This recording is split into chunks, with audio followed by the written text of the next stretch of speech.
Capítulo 6. La pérdida paulatina del espíritu sobrenatural.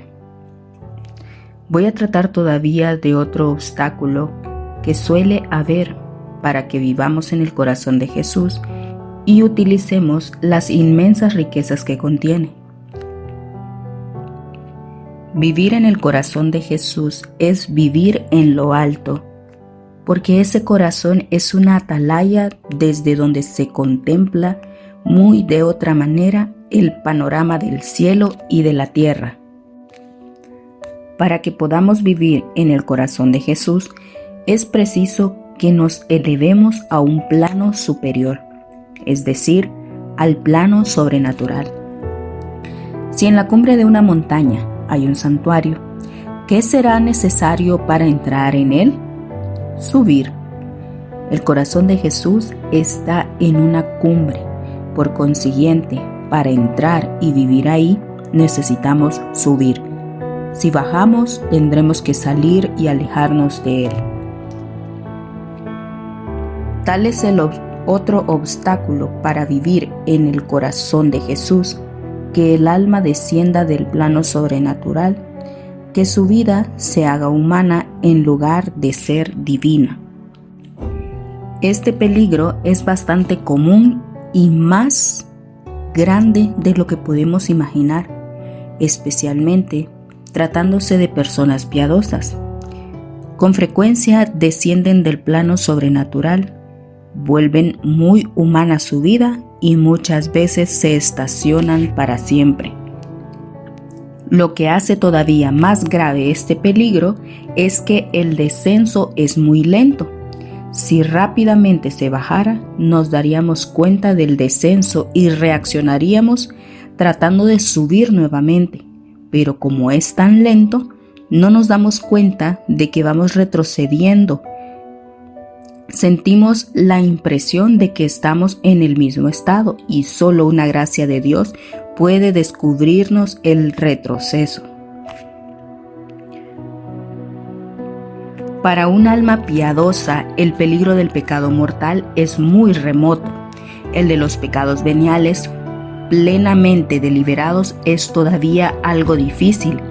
El peligro de los afectos desordenados, si no son claros y precisos, no es muy fácil.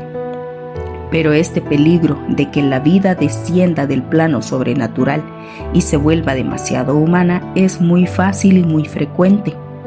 Poco a poco, con mucha lentitud, sin que nos demos cuenta, vamos declinando más y más. Para explicarlo, me valdré de algunos ejemplos. ¿Nos hemos fijado con qué lentitud nos hacemos viejos? Fuera de alguna enfermedad o de algún caso extraordinario, cuando solo envejecemos por el desgaste de los años y la decadencia de la vida, ¿con qué lentitud vamos envejeciendo? Tanto que las personas que nos están viendo diariamente no se dan cuenta. Las que dejan de vernos por un año o más ya empiezan a notarlo. De todas maneras, es algo muy lento. Veamos también cómo se van gastando, por ejemplo, los escalones de piedra de una escalera, con el simple roce de las pisadas. Bien pueden pasar 20 años sin que notemos ese desgaste, casi es obra de siglos. Pues bien, el descenso del alma del orden sobrenatural al orden natural es igualmente tan lento que pasa desapercibido. La explicación es que este descenso deja intactas las apariencias que dan la impresión de que el fervor primitivo se ha conservado. Por ejemplo, un alma ha sido muy fervorosa, pero después comienza a declinar. Cuando empieza este descenso, los hábitos adquiridos quedan intactos, la misma compostura exterior, la misma modestia en el rostro, las mismas prácticas de piedad. Todo lo exterior queda íntegro. Lo único que falta es el espíritu que va decayendo, pero muy lentamente. Aún las mismas personas que viven con esa alma no se dan cuenta. Además, este descenso no consiste precisamente en faltas o pecados, sino tan solo en que se va extinguiendo el espíritu sobrenatural. El alma vivía en las alturas, en un ambiente divino. Ahora ha descendido de ahí, pero lentamente. Es preciso explicar con más claridad en qué consiste este descenso, en que cada día el espíritu sobrenatural va teniendo menor influjo en el alma, en que se van viendo las cosas más a lo humano, quizá con un criterio racional y con una prudencia humana, pero no con espíritu de fe. Aquí descubrimos un nuevo peligro, porque si el criterio sobrenatural se cambiara por un criterio extraviado, claramente desordenado e imperfecto, luego se notaría la diferencia, pero no es así, sino que el criterio sobrenatural va siendo sustituido por un criterio humano que, por ser racional y prudente, no encontramos en él nada reprensible. No debe haber en nosotros dos criterios, uno humano para juzgar las cosas humanas y otro sobrenatural para juzgar las cosas divinas. Esta dualidad no es admisible. No debe haber en nosotros más que un solo criterio, el sobrenatural. La razón es porque la vida debe tener unidad y, por consiguiente, un solo criterio. Esto no quiere decir que vayamos a desperdiciar los dictados de la razón humana, sino que estos deben ser elevados por un criterio superior. La fe ha de tener en cuenta lo que dice la razón, pero la fe y la razón no han de formar dos mundos, sino uno solo. Porque desde el momento en que Dios nos elevó al orden sobrenatural, el orden verdadero, el orden práctico es el sobrenatural que lleva englobado en sí al orden natural. El cristiano debe siempre vivir en el orden sobrenatural. Cuando baja de ese plano, deja de estar a la altura de su vocación, deja de vivir en el corazón de Jesús. Voy a señalar algunos caracteres que manifiestan este descenso, esta falta de espíritu sobrenatural en nuestra vida. Esto se nota especialmente en la vida interior que va declinando lentamente. El alma sigue haciendo sus prácticas de devoción, hace oración mental, oye misa, comulga, se confiesa, etc.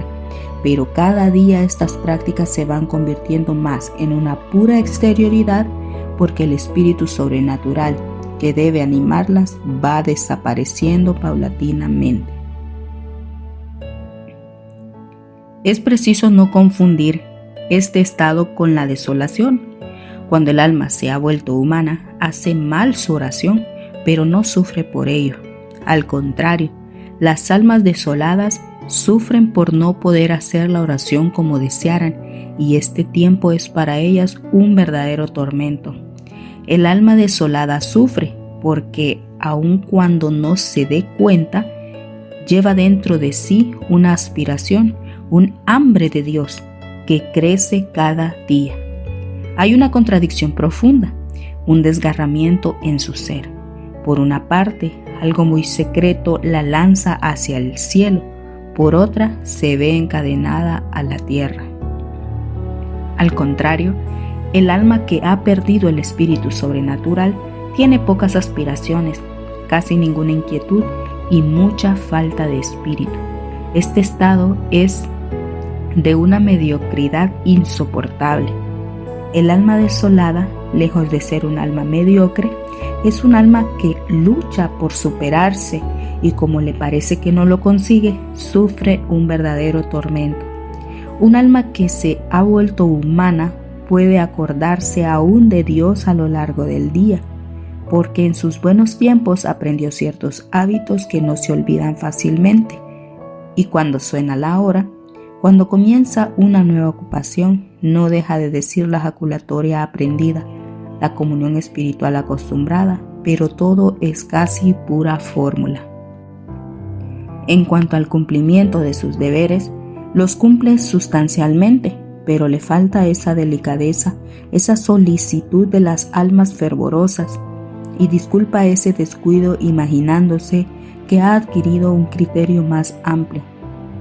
Pero la piedra de toque para caracterizar este estado es la mortificación. Un alma que se ha vuelto humana será todo lo que se quiera, menos mortificada. Quizá hay algunas cuyo hábito ha adquirido, pero buscar con avidez las oraciones de ofrecer a nuestro Señor un sacrificio, eso no. Cuando se presenta un sacrificio especial, siempre encuentra pretextos muy plausibles en apariencia para no hacerlos, como la salud, la prudencia, etc. En otras virtudes también vamos encontrando indicios de decadencia. La obediencia se va haciendo más humana.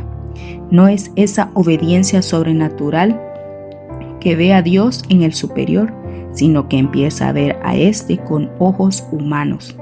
O bien, obedece porque ese es el orden, porque Dios lo manda, pero no con la ingenuidad de un alma fervorosa y sobrenatural, sino analizando y escudriñando las órdenes y hasta haciendo ciertas distinciones para excusarse de obedecer en tales o cuales casos. En el trato con los demás podrá ser el alma muy cortés y educada, pero no tiene esa caridad exquisita de las almas fervorosas. Se nota cortesía, cumplimiento, pero no ese amor, ese apasionamiento de los santos para el prójimo. En sus juicios pueden ser estos muy prudentes, pero son muy humanos.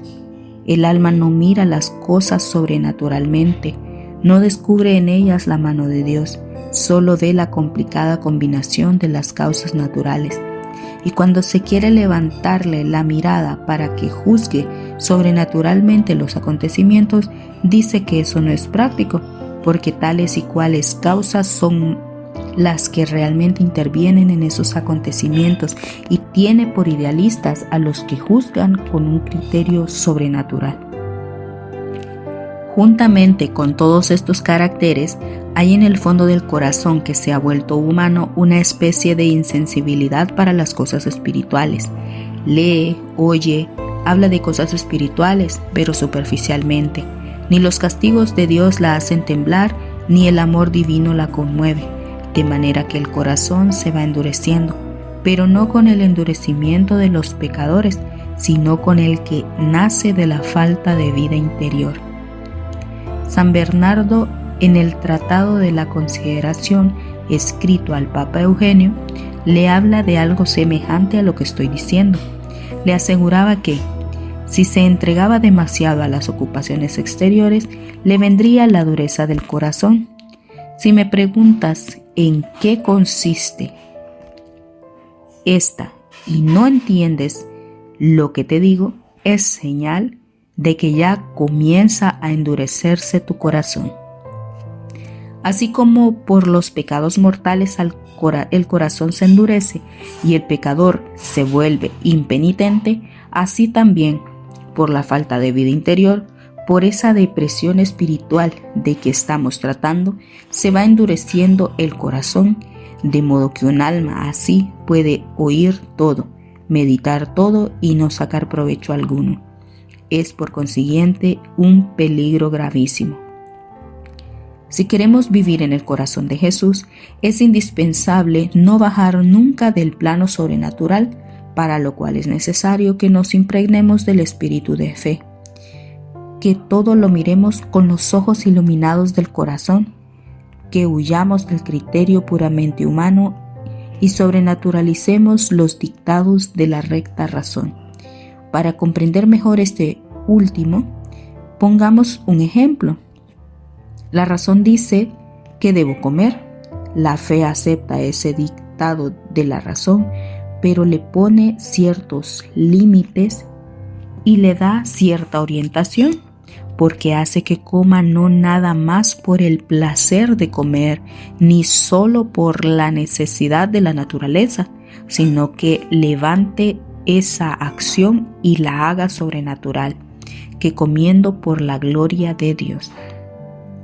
Además, La regla de la comida no ha de ser la regla de la razón, sino la regla de la fe. De manera que todavía la fe limita en muchos casos la regla establecida por la razón. Del mismo modo, en cualquier otro punto, de suerte que la fe toma lo que dice la razón, lo limita, lo orienta, lo eleva, pero de forma que no queden dos criterios, dos campos, el de la razón y el de la fe, sino uno solo, porque la fe engloba todo. Así debemos acostumbrarnos a juzgar todo con el criterio de la fe. Los acontecimientos públicos, los sucesos de nuestra vida, nuestras luchas, tentaciones, triunfos, consuelos, todo debemos verlo desde arriba. Para vivir en el corazón de Jesús necesitamos ver todo así.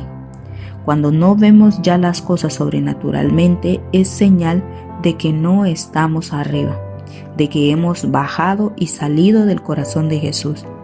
San Pablo dice que Dios ha reprobado la sabiduría y la prudencia humana, lo que quiere decir que hay una sabiduría superior que parece locura a los ojos de los hombres, pero que es la sabiduría entre los perfectos, que estaba escondida y nos fue revelada por Jesucristo.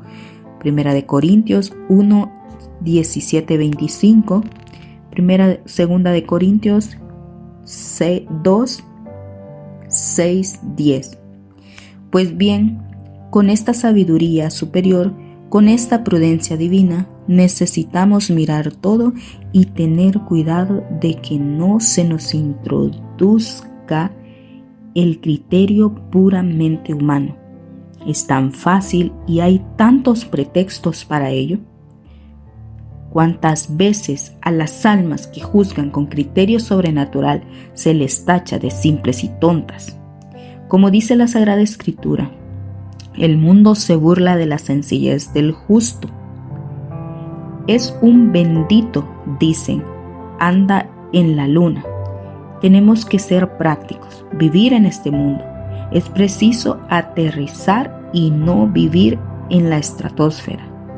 Y con el pretexto de ser prácticos, de vivir al día y ser de nuestro siglo, empezamos a regir nuestra conducta por razones puramente humanas, y cuando menos lo pensamos, se nos ha esfumado el espíritu y vivimos al ras de la tierra. No solamente no lo notamos, sino que aún nos sentimos mejor ahora, como más a nuestro gusto. Y con razón, porque la vida sobrenatural no siempre satisface los gustos naturales y trae consigo una multitud de sacrificios. La necesidad que tenemos de aspirar hacia algo superior, hacia las alturas, es algo que no nos deja estar en paz, mientras que cuando vivimos la vida puramente humana, estamos tranquilos, se han acabado nuestras aspiraciones y secado la fuente de nuestras inquietudes.